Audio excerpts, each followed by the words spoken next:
మీ స్థలం ఇది అని చెప్పి హక్కుదారులైన అక్కచెల్లెమ్మలకు ఆ స్థలంలో నిలబెట్టి ఆ స్థలంలో అక్కచెల్లెమ్మలకు ఫోటో తీసి జియో ట్యాగింగ్ చేసి ఆ అక్కచెల్లెమ్మలకు ఆ పట్టాలు ఇస్తా ఉన్నాము. కాబట్టి ఇక ఎవ్వరు కూడా ఆ ఇళ్ల పట్టాలను కబ్జా అనే కార్యక్రమం ఎవరు కూడా చేయలేరు.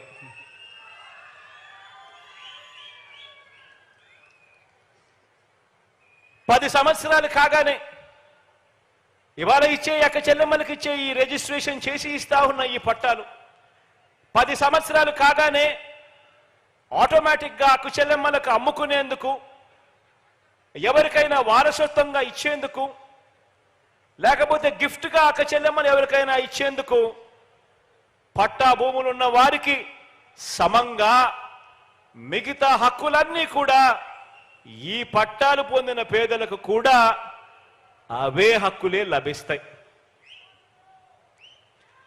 10 సంవత్సరాల తర్వాత ఏ తేదీ నుంచి సర్వ హక్కులు లభిస్తాయో తేదీతో సహా స్పష్టంగా కూడా మీకు ఇచ్చే రిజిస్ట్రేషన్ డాక్యుమెంట్లో పేర్కొనుంది. డి పట్టా భూమిని రిజిస్ట్రేషన్ భూమిగా మార్చేందుకు 10 సంవత్సరాల తర్వాత మళ్ళీ ఎన్ఓసి కావాలి అని చెప్పి ప్రభుత్వ కార్యాలయాల చుట్టూ తిరగాల్సిన అవసరం లేదు. ఆటోమేటికలీ ఇవన్నీ కూడా జరిగిపోతాయి.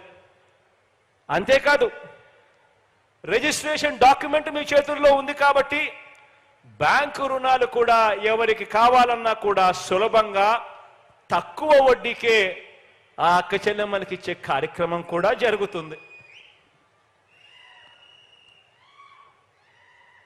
ఇవన్నీ నేను ఆలోచన చేయమని చెప్పి అడుగుతా ఉన్నా.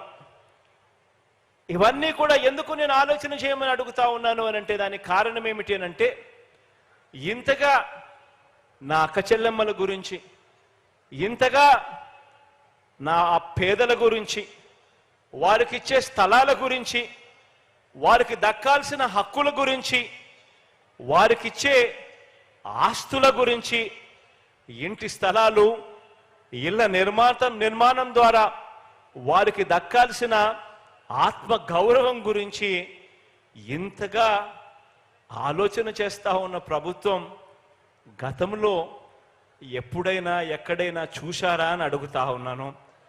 ఆలోచన చేయమని అడుగుతా ఉన్నా.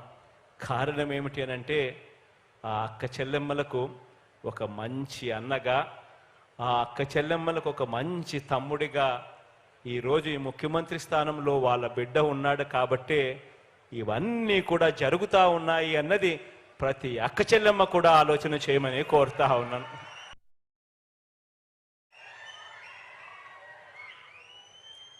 ఇంతగా గ్రామ స్వరాజ్యానికి, ఇంతగా పేదల స్వరాజ్యానికి అర్థం చెబుతున్న ప్రభుత్వం కూడా మన ప్రభుత్వం మాత్రమే అని కూడా చెప్పడానికి సంతోషపడతా ఉన్నా.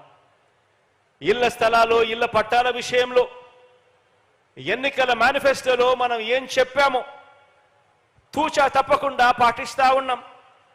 ఇచ్చిన మాట నిలబెట్టుకునే క్రమంలో మన ప్రతిపక్షం సృష్టించిన అవరోధాలన్నీ కూడా ఒక్కొక్కటి కూడా దాటుకుంటూ దేవుడి దయతో ఈ రోజున అక్క చెల్లెమ్మలకందరికీ కూడా మంచి చేసే దిశగా వేగంగా అడుగులు వేయగలుగుతా ఉన్నాం. అధికారంలోకి వచ్చిన వెంటనే 2019లోనే అందరికీ ఇళ్ల స్థలాలు ఇవ్వడానికి చర్యలు ప్రారంభించి రాష్ట్ర వ్యాప్తంగా 71,811 ఎకరాలను భూమిని సేకరించి గుర్తించి పంపిణీ చేయడం జరిగింది. ప్రైవేట్ లేఅవుట్లకు దీటుగా ఇల్లు కాదు, ఊర్లు నిర్మించే సంకల్పంతో ఏకంగా 17,005 లేఅవుట్లను ఆ పేదల ఇళ్ల స్థలాలకు అన్ని క్లియరెన్స్లు తీసుకొచ్చి అంతర్గత రోడ్లు, డ్రైనేజీలు, కరెంటు, మంచినీటి సదుపాయాలు, పార్కులు, కామన్ ఏరియాలు సహా ఇతర సదుపాయాలతో 32,000 కోట్ల రూపాయలు ఖర్చు చేస్తూ పూర్తి స్థాయిలో అభివృద్ధి చేస్తూ అడుగులు కూడా వేగంగా పడతా ఉన్నాయి.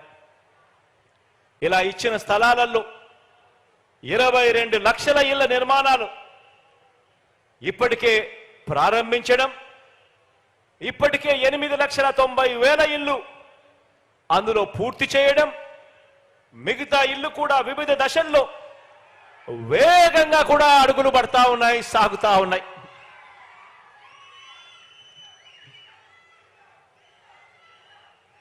లేఅవుట్లు చేసిన ఈ ఇంటి స్థలాల విలువ రాష్ట్ర వ్యాప్తంగా ఎక్కడ తీసుకున్నా కూడా ఇంటి స్థలాల విలువ ఆయా ప్రాంతాలను బట్టి 2.5 లక్షల నుంచి 15 లక్షల దాకా లేఅవుట్లు చేసి ఇస్తా ఉన్న ఆ అక్క చెల్లెమ్మల ఇంటి స్థలం విలువ ఆయా ప్రాంతాన్ని బట్టి రాష్ట్ర వ్యాప్తంగా ఉంది.